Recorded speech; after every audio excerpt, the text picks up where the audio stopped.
नमस्कार, मैं अभिषेक कुमार। मैं नास्तिक की हूँ एवं अन्य लेख के पॉडकास्ट में आप सभी का स्वागत है। कुछ दिनों के समय के पश्चात ये पॉडकास्ट आपके सामने पुनः स्टार्ट की जा रही है। आज के इस पॉडकास्ट में हम लोग इस पुस्तक के अध्याय 4 को पढ़ेंगे। अध्याय 4 जिसका नाम है अछूत समस्या।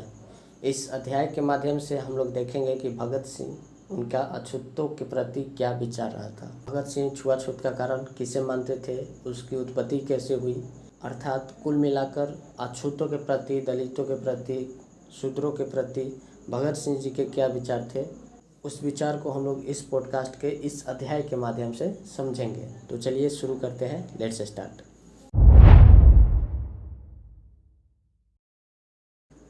काकीनाडा में 1923 में कांग्रेस अधिवेशन हुआ। मोहम्मद अली जिन्ना ने अपने अध्यक्षीय भाषण में आजकल की अनुसूचित जातियों को, जिन्हें उन दिनों अछूत कहा जाता था, हिंदू और मुस्लिम मिशनरी संस्थाओं में बांट देने का सुझाव दिया। हिंदू और मुस्लिम अमीर लोग इस वर्ग भेद को पक्का करने के लिए धन देने को तैयार थे। इस प्रकार अछूतों को या दोस्त उन्हें धर्म के नाम पर बांट देने की कोशिशें करते थे। उसी समय जब इस मसले पर बहस का वातावरण था, भगत सिंह ने अछूत का सवाल नामक लेख लिखा। इस लेख में श्रमिक वर्ग की शक्ति एवं सीमाओं का अनुमान लगाकर उसकी प्रगति के लिए ठोस सुझाव दिए गए हैं। भगत सिंह का यह लेख जून 1928 की कीर्ति में विद्रोही नाम से प्रकाशित हुआ था। हमारे देश जैसे बुरे हालात किसी दूसरे देश में नहीं हुए। यहाँ अजब गजब सवाल उठते रहते हैं। एक अहम सवाल अछूत समस्या है। समस्या यह है कि 30 करोड़ की जनसंख्या वाले देश में जो 6 करोड़ लोग अछूत कहलाते हैं, उनके स्पर्श मात्र से धर्म भ्रष्ट हो जाएगा। उनके मंदिरों में प्रवेश से देवगण नाराज हो उठेंगे। कुएं से उनके द्वारा पानी निकालने से कुआं अपवित्र हो जाएगा। ये सवाल 20वीं सदी में किए जा रहे हैं, जिन्हें कि सुनते ही शर्म आती है। हमारा देश बहुत ही अध्यात्मवादी है, लेकिन हम मनुष्य को मनुष्य का दर्जा देते हुए भी झिझकते हैं, जबकि पूर्णतः भौतिकवादी कहलाने वाला यूरोप कई सदियों से इनकलाब की आवाज़ उठा रहा है। उन्होंने अमेरिका और फ्रांस की क्रांतियों के दौरान ही समानता की घोषणा कर दी थी। आज रूस ने भी हर प्रकार का भेदभाव मिटाकर क्रांति के लिए कमर कसी हुई है। हम सदा ही आत्मा परमात्मा के वजूद को लेकर चिंतित होने तथा इस जोरदार बहस में उलझे हुए हैं कि क्या अछूतों को जनेऊ दे दिया जाएगा, वे वेद शास्त्र पढ़ने के अधिकारी हैं अथवा नहीं। हम उल्हाना देते हैं कि हमारे साथ विदेशों में अच्छा सलूक नहीं होता। अंग्रेजी शासन हमें अंग्रेज़ों के समान नहीं समझता, लेकिन क्या हमें यह शिकायत करने का अधिकार है? सिंध के एक मुस्लिम सज्जन श्री नूर मोहम्मद ने, जो बम्बई काउंसिल के सदस्य हैं, इस विषय पर 1926 में खूब कहा, if the Hindu society refuses to allow other human beings, fellow creatures should attend public school, and if the president of local board representing so many lakhs of people in the house refuses to allow his fellows and brothers the elementary human right of having water to drink, what right have they to ask for more rights from the bureaucracy? Before we accuse people coming from the other lands, we should see how we ourselves behave towards our own people. How can we ask for greater political rights when we ourselves deny elementary rights of human beings? वे कहते हैं कि जब तुम एक इंसान को पीने के लिए पानी देने से भी इनकार करते हो, जब तुम उन्हें स्कूल में पढ़ने भी नहीं देते, तो तुम्हें क्या अधिकार है कि अपने लिए अधिक अधिकारों की मांग करो?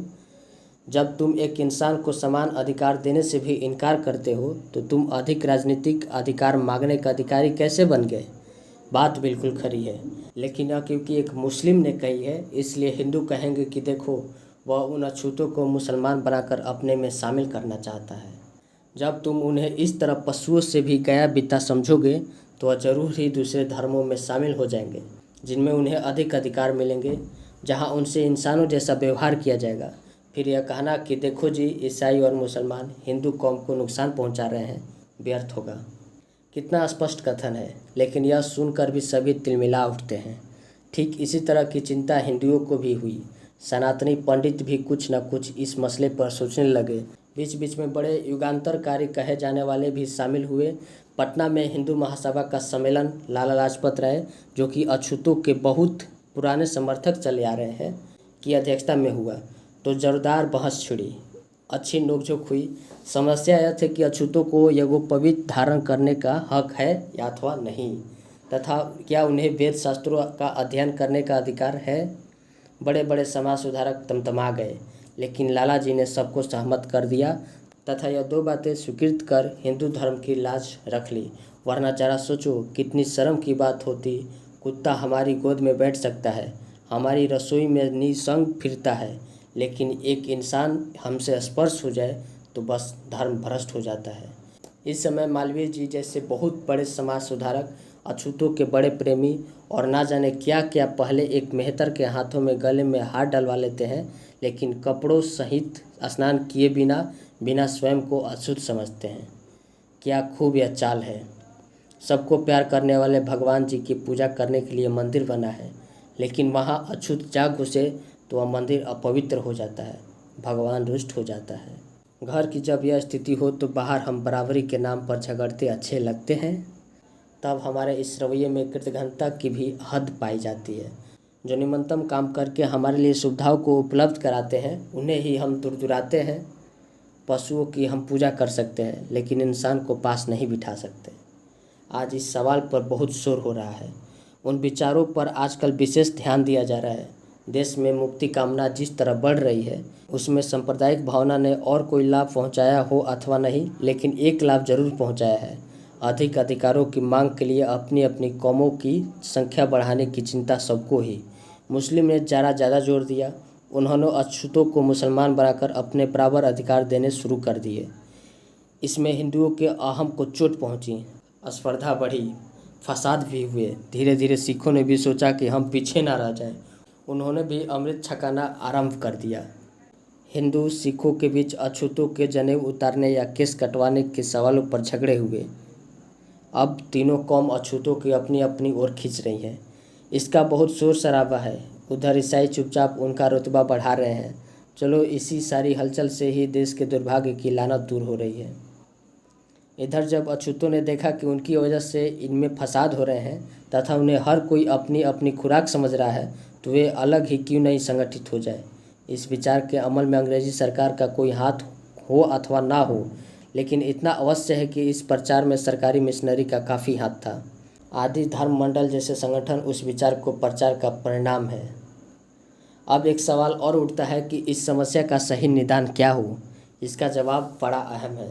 सबसे पहले यह निर्णय कर लेना चाहिए कि सब इंसान समान है तथा ना तो जन्म से कोई भिन्न पैदा हुआ और ना कार्य विभाजन से।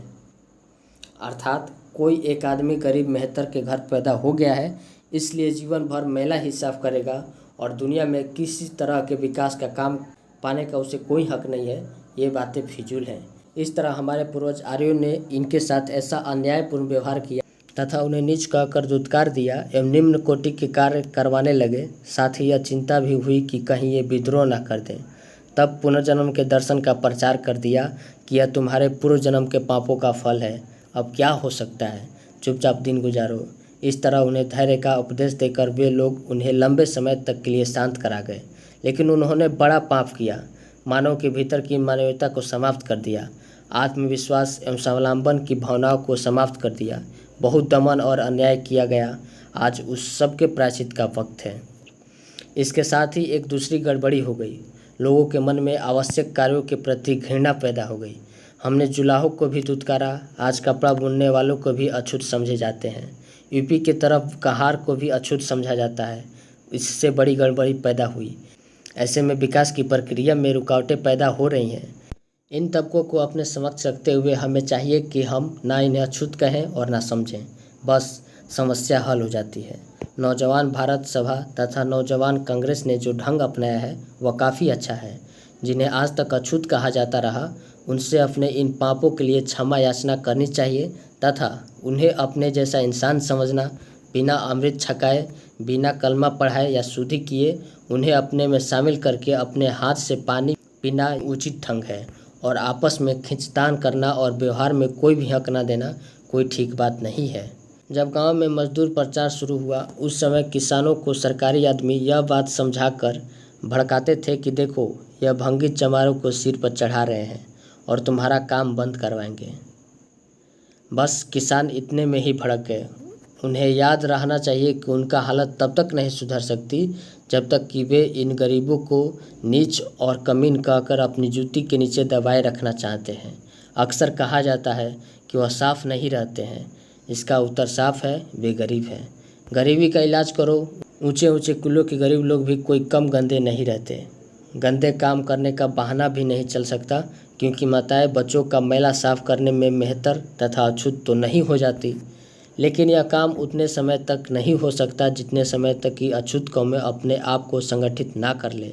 हम तो समझते हैं उनका स्वयं को अलग संगठनबद्ध करना तथा मुस्लिमों के बराबर गिनती में होने के कारण उनके बराबर अधिकारों की मांग करना बहुत आशाजनक संकेत है।